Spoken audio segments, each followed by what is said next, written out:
Hi there. Just a friendly reminder that this is a critique. I will be discussing the game for those who have completed it. If you haven't, perhaps you should stop this video now, unless of course you're still interested in what I have to say, and you don't mind the risk of spoilers.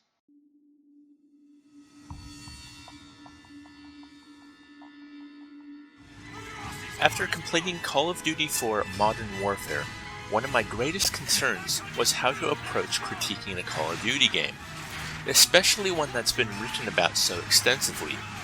Due to its infamy, the series often gets maligned by those not interested in it, but perhaps due to its popularity coupled with this attitude, these are games that can use more thoughtful critique. While I will of course endeavor to add to this ideal, I'm really only writing my reactions to playing the game, and hopefully in doing so will inform and entertain those who are watching.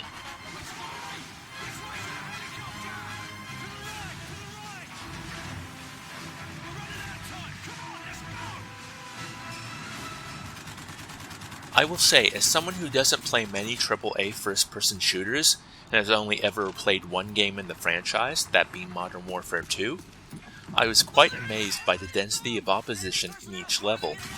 You reach these choke points where you expect a prolonged firefight, but end up staying there long past the time you thought it was going to take. How many armed soldiers can a ruined apartment building hold anyway, and how many more foes are going to run down all these alleyways? There's certainly never a dull moment, and it makes me shudder to think about playing the game on any harder difficulty, where I assume health and damage are exponentially increased.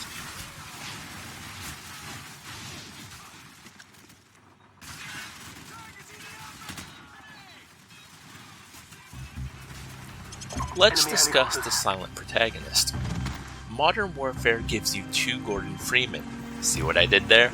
Soap McTavish, a new addition to the SAS unit, and an American Marine whose name I forget. Soap is more memorable not just because of his name, but also because his squad mates stay with you right until the credits roll, although it is difficult to tell who exactly you're playing in that strange plane mission afterwards. Captain Price even gets his own level in a flashback segment, and how could I forget a soldier named after my favorite Invader Zim character, Gaz. It's this attachment to your squad mates that makes the end of the game resonate when they are put in actual danger. I don't think I would have shed tears if they all bought the farm, but I did exclaim something similar to, "Aw, that's how you're gonna do this?" Charlie 6, the tower's down and the power's out. 20 seconds.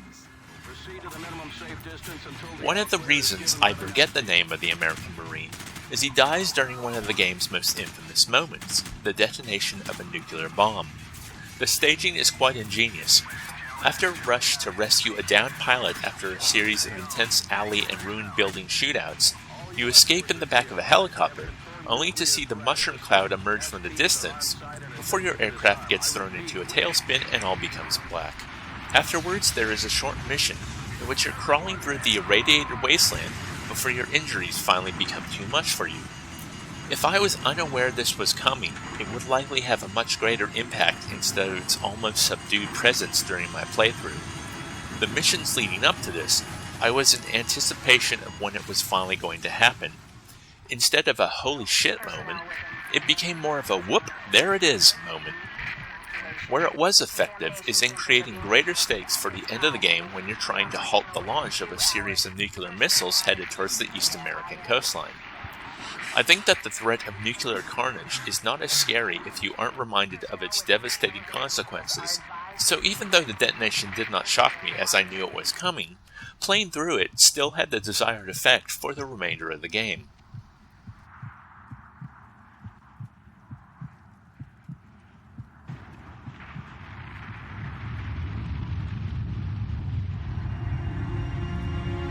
Things are not over once you halt the missile attack.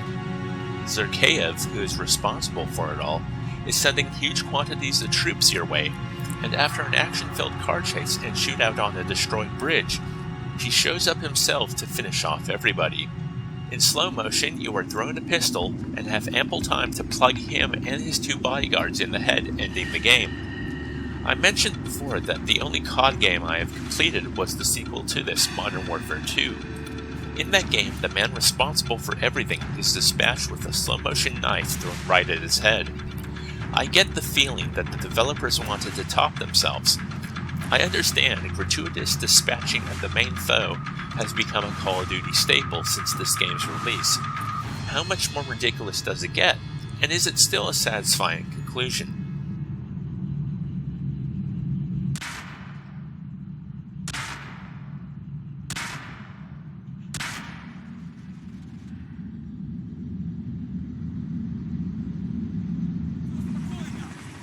I would like to mention one level in particular, and that is All Ghillied Up.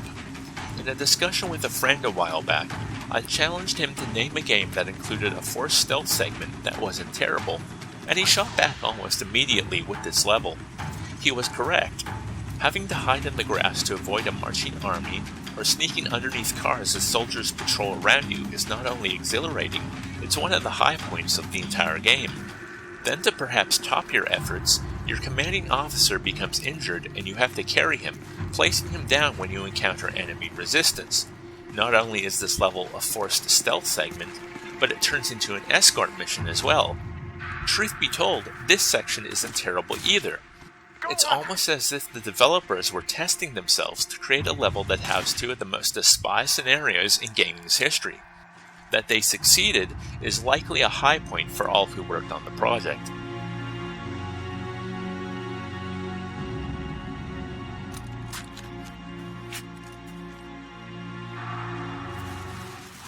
So, to end on somewhat of a bizarre tangent, as one of the few people who hadn't played Modern Warfare yet, I was quite shocked to discover that on Steam, the price point sits at $50 Australian at the time of this video. The game is 9 years old.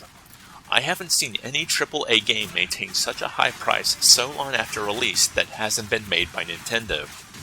Even Rockstar discount their Grand Theft Auto games a couple years after they come out. Over at G2A, I ended up paying $17 for it, which I felt was more than a fair price, especially since I enjoyed my time with it.